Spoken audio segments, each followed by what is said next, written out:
I just recently listened to his last general conference talk or address, and boy, when he says stuff like, I feel the Lord telling me or prompting me that we need to be ready, this is happening fast, your ears kind of perk He up. just You're has like, oh, that man. dang twinkle in his eye where you look at him talk and you're like, you know more than you're saying. Like, just like tell us. Just spill it already. Just give it to Drives us. me crazy. Yeah, you're not wrong about that. You're not wrong about that.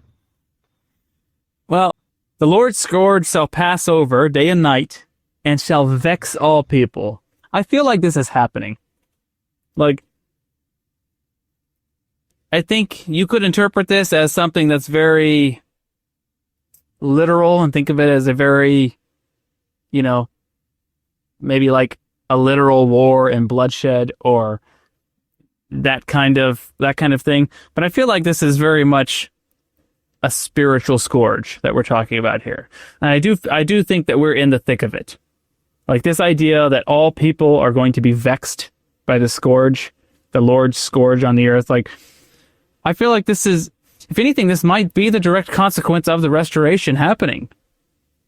Like, there's the opposition in all things, with the Lord bringing the fullness of truth back to the earth and restoring his priesthood order.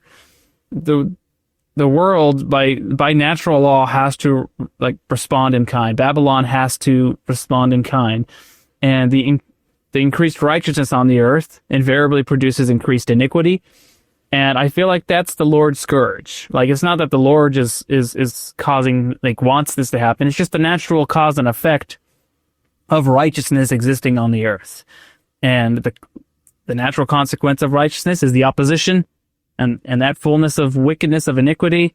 Like, it produces the vex that impacts us all. And I just when I read this, I feel like we're in the thick of it. Hit that like button, leave us a comment, subscribe to the channel. We really appreciate it.